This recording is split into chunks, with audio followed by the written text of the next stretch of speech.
Imagine standing at an emergency bedside as an unexpected critical alert flashes across the laboratory information network. The animated electrocardiogram tracking on the monitor displays a normal sinus rhythm suddenly morphing into sharp, narrow, dangerously peaked T waves, then sluggishly widening out into a smooth, undulating mathematical sine wave. In this clinical theater, the macroscopic illusions of the bedside strip away to expose the baseline physical chemistry driving acute survival. This recorded serum potassium level has spiked far beyond the strict boundaries of life, crossing the extreme panic threshold of 7.0 millimoles per liter. An active electrophysiological depolarization block is underway. At these extreme concentrations, the cardiac electrical system cannot reset. The transmembrane gradient required for repolarization has vanished, leaving the myocardium in a state of terminal standstill. The heart's biological battery has been drained of its essential tension. For the consultant pathologist and the critical care physician, this moment demands immediate, automated reflex logic. Before you inject a single milliliter of stabilizing therapy, you must verify the physical reality of the sample. You must answer one absolute question. Is the cardiotoxic crisis truly happening inside the patient's heart, or did it occur inside the plastic collection tube on the laboratory bench? Misinterpreting a lab-induced artifact as a physiological reality can lead to iatrogenic catastrophe. To master this bioelectric spring, we must deconstruct it down to its primordial architecture. Potassium exists in mammalian biochemical systems almost entirely as a monovalent, free, uncomplexed, hydrated cation. It is the primary determinant of cytoplasmic osmolality and the chief architect of the intracellular fluid vault, having been selected by early evolutionary processes to optimize the catalytic action of enzymes that were structurally unstable in high-sodium marine environments. Weighing 39.10 grams per mole, this alkali metal functions as the absolute anchor of cellular electricity. Because it does not bind significantly to circulating immunoglobulins or plasmaproteins, the total measured concentration in the serum phase stands as a highly restricted indicator of global cellular resting potentials. It circulates in its hydrated form, surrounded by a tight shell of polar water molecules that dictate its behavior in both biological and analytical systems. For the clinical director, potassium is more than a numerical value on a chemistry panel. It is a live telemetry feed of the body's internal electrochemical state. Preventing a fatal cardiac event requires the clinician to act simultaneously as a bedside physiologist and a forensic laboratory director, identifying the exact moment where physical chemistry meets diagnostic reality. In biological fluids, potassium's large atomic number gives it a significantly lower charge density than sodium. Consequently, it retains a much smaller radius of hydration in aqueous mediums, allowing it exceptional mobility through specialized channels. This atomic layout is the physical foundation for cellular conduction, as the smaller hydration sphere allows the ion to navigate narrow protein pores that would be inaccessible to more heavily hydrated solutes. Look closely at the selectivity filter of a voltage-gated potassium channel. The channel's pore is lined with rigid carbonyl oxygen atoms. As the hydrated potassium ion enters, the distance matches its atomic radius perfectly, stripping away its water shell with zero energy cost. The ion coordinates with the rigid ring of oxygen atoms, slipping through the membrane with high efficiency to govern cellular electricity. A sodium ion is physically smaller and cannot touch these carbonyl oxygens simultaneously. This makes its dehydration energetically impossible, as the energy required to strip its water shell is never recovered through binding. This atomic precision gives the channel a definitive 10,000 to 1 selectivity ratio, allowing potassium to move freely while maintaining a strict barrier against other cations. The distribution architecture of potassium is a study in extreme asymmetry. In a standard 70 kilogram adult, the body hoards approximately 140 grams of potassium. 98% of this mass is locked deep within the intracellular fluid phase vault, predominantly skeletal muscle beds. A mere 2% circulates in the extracellular fluid and intravascular plasma core. Because the plasma pool is such a minute fraction of the total body store, the reference range is tightly restricted between 3.5 and 5.0 millimoles per liter. Cell membranes contain open, two-pore domain leak channels that remain functional at rest. Because of the massive concentration difference across the lipid bilayer, potassium ions continuously drift out of the cell down their chemical concentration gradient. This passive flux is the constant movement that defines the resting state of all excitable human tissues. As these positive ions exit, they leave behind uncompensated negative charges along the inner leaflet of the cell membrane, generating the resting membrane potential. This electrophysiological baseline is mathematically governed by the Nernst equation, which calculates the exact electrical potential required to counteract the chemical pressure of the concentration gradient. The result is a negative electrical charge that pulls potassium back into the cell, reaching a stable equilibrium. This steep, artificially maintained concentration gradient acts as a highly tensioned bioelectric spring. When a nerve fires or a cardiomyocyte contracts, the rapid opening of voltage-gated channels allows the swift outward rush of potassium to repolarize the cell, resetting the biological battery for the next beat. The entire human bioelectric engine relies on the stability of this 98:2 distribution. Managing a postprandial influx of potassium is a continuous, high-energy homeostatic challenge. When you ingest a meal rich in potassium, the gastrointestinal tract absorbs it via solvent drag. If this systemic load hit the extracellular fluid entirely at once, it would instantly stop the heart by collapsing the resting membrane potential. The human framework must deploy an immediate internal defense to sequester this load before renal excretion can begin. To prevent lethal spikes, the pancreas senses incoming nutrients and secretes insulin. Insulin binds to receptors on skeletal muscle and liver cells, activating protein kinase B, which upregulates the membrane's sodium-potassium ATPase pump. Moving like a metabolic turbine, this pump uses 1/3 of the cell's total energy budget to actively drive the incoming potassium into the intracellular vault, protecting the plasma window until the kidneys can safely excrete the load. While insulin provides the immediate transcellular shift, the homeostatic regulatory network operates through a long-term direct feedback loop. The adrenal zona glomerulosa acts as a direct non-receptor-mediated sensor for extracellular potassium concentrations, bypassing the traditional renin-angiotensin-aldosterone cascade for rapid response. When extracellular potassium concentrations rise, even slightly, the ion depolarizes the cell membranes of the zona glomerulosa. This opens voltage-gated calcium channels, and the resulting calcium influx behaves as an immediate second messenger. This signal instantly accelerates aldosterone synthesis, completing the first half of a perfect automated negative feedback circuit. Aldosterone exits the adrenal cortex into the bloodstream, traveling directly to the principal cells of the renal cortical collecting ducts. There, it ramps up the transcription of secretory gates and sodium channels. By increasing sodium reabsorption, it creates an electrical gradient that pulls potassium out of the blood and into the urine, facilitating permanent elimination. This two-tiered system, the immediate cellular buffering induced by insulin, followed by the delayed sensor-driven renal clearance, is the architectural requirement for survival.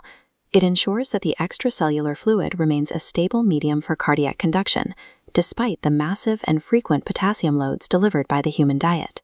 In hyperkalemia, an excess of potassium in the extracellular fluid physically shrinks the transmembrane concentration gradient.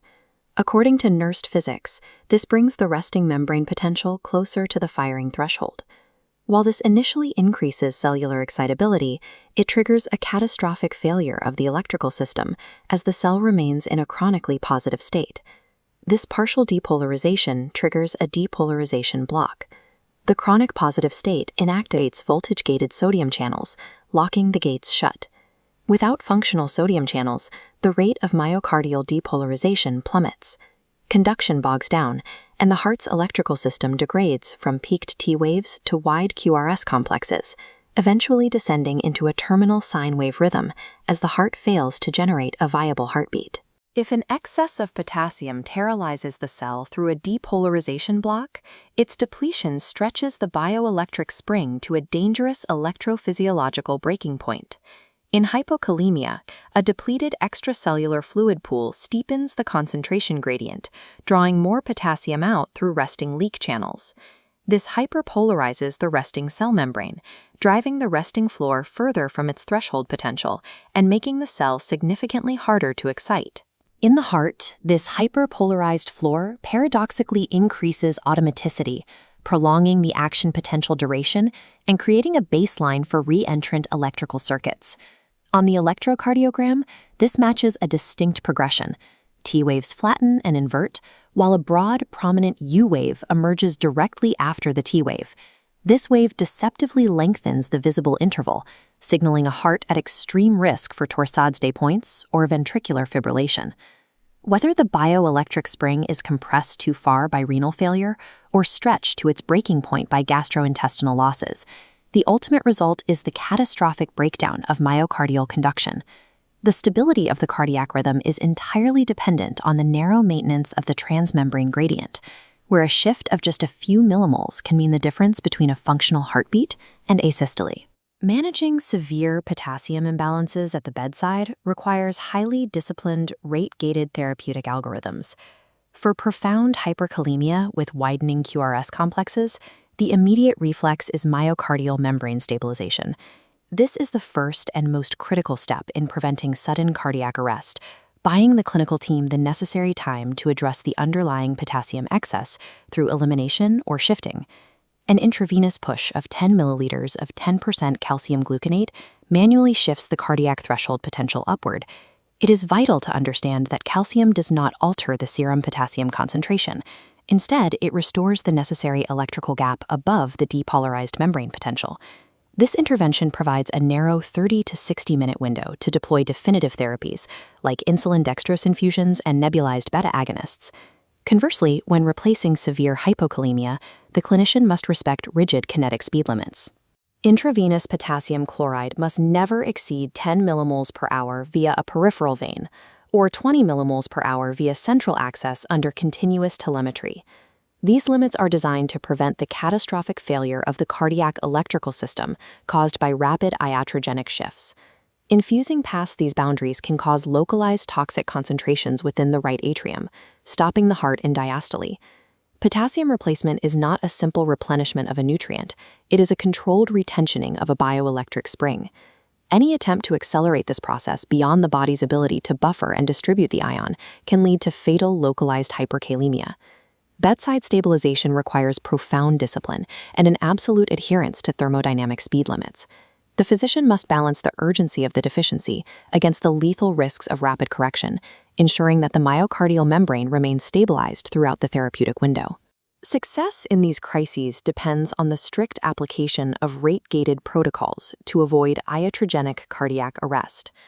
Modern clinical laboratories achieve precise quantification of this master electrolyte using ion-selective electrode, or ISE potentiometry. This technology allows for the high-speed, automated measurement of ions in complex biological matrices, but its accuracy depends on the specific physical chemistry of the electrode membrane and the pre-analytical integrity of the sample. The core of this methodology is a plasticized membrane impregnated with the cyclic antibiotic molecule valinomycin. Valinomycin's internal molecular cavity is an exact structural fit for the uncomplexed hydrated potassium ion. It ignores sodium entirely, generating an electrical potential proportional to the potassium concentration. This molecular cage provides the 10,000 to 1 selectivity required to differentiate potassium from the much higher concentrations of sodium present in human plasma. High-throughput chemistry platforms execute indirect ISE assays, which draw a fixed volume of plasma and mix it with a standard dilution buffer before measurement. In contrast, point-of-care blood gas analyzers utilize direct ISE, testing undiluted whole blood. This distinction is critical when interpreting results in patients with abnormal plasma compositions. In samples with massive lipid or protein fractions, the fixed pre-analytical dilution of the indirect method creates a critical phase volume error. The solid lipids or proteins expand, leading to an underestimation of potassium within the true aqueous phase, an analytical artifact known as pseudohypokalemia. Direct ISE systems test the true water phase independently of these volume displacement artifacts, providing the only reliable measurement in severe hyperlipidemia or hyperproteinemia. Beyond methodology, the laboratory must safeguard clinical decision-making by identifying mechanical interferences. Mechanical phlebotomy trauma, whether from a narrow needle gauge or excessive syringe suction, ruptures the fragile erythrocyte wall. Because red blood cells hoard potassium at levels up to 150 millimoles per liter, even trace cellular breakdown extrudes massive potassium concentrations into the surrounding serum, requiring an absolute H-index spectral rejection. Pathologists deploy multi-analyte signatures to resolve hidden electrolyte anomalies. A classic trap is the contamination of blood drawn into a lavender-top EDTA tube before being transferred to a serum tube. EDTA utilize potassium salts as an anticoagulant. It floods the sample, producing a bizarre potassium spike greater than 10 millimoles per liter, paired with a near-zero crash in calcium and magnesium lines due to aggressive chelation. For the laboratory director, verifying specimen validity is as critical as the measurement itself. Any clinician treating a critical potassium value without first ruling out these pre-analytical illusions is risking the patient's life on a diagnostic artifact. True diagnostic mastership requires isolating the sample from these errors to ensure that the result reflects the patient's true physiological state. Routine quality control monitors the precision of the potassium assay with extreme stringency. Analytical platforms analyze 2 distinct control serum tiers daily, checking both normal and pathological matrices to ensure result stability. Because the physiological reference interval is narrow, total allowable error is capped at plus or minus 0.5 millimoles per liter. Automated testing channels utilize strict delta check validation. An absolute baseline to peak shift exceeding 1.0 millimoles per liter within a 12-hour window automatically halts the result. This requires technical staff to inspect the sample for visible hemolysis or clots and cross-reference the result before delivering a mandatory phone notification. Diagnostic stewardship requires moving away from passive, ritualistic ordering habits. While daily electrolyte screens are common on inpatient wards, retesting potassium multiple times per day is clinically unjustified unless managing an active metabolic crisis. Stewardship panels recommend ordering serum and urine chemistries concurrently from a single venipuncture to eliminate repetitive blood draws and control structural utilization costs. This robust statistical surveillance and disciplined ordering align testing with global Choosing Wisely initiatives. By maintaining tight quality boundaries and reducing diagnostic noise, the laboratory ensures that every critical alert represents a genuine physiological shift, protecting the patient from the dangers of overtreatment. Let us lock in the high-yield diagnostic axioms of human potassium architecture. First, the pseudo-hyperkalemia trap. Marked thrombocytosis or extreme leukocytosis falsely elevates serum potassium due to clot-induced cell rupture in the serum tube. Always verify these results using a plasma lithium heparin tube to avoid iatrogenic treatment of an artifact. Second, the refrigerator effect. Storing unseparated blood samples in a cold refrigerator disables the energy-dependent ATP pumps. This causes potassium to leak passively out of erythrocytes into the plasma, creating an artifactual rise that does not reflect the patient's true circulating status. Third, the DKA insulin risk. Never initiate insulin in diabetic ketoacidosis if serum potassium is below 3.3 millimoles per liter.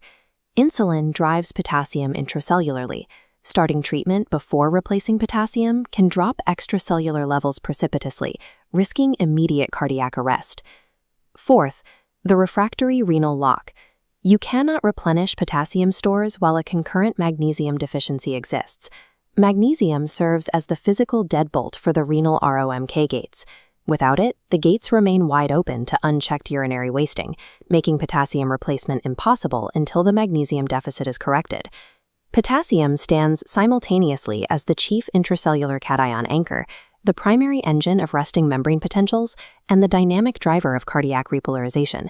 It is the trigger of the interspecies adrenal sensor axis and the absolute target of valinomycin-impregnated potentiometric course. These 5 pillars define the bioelectric engine of human life.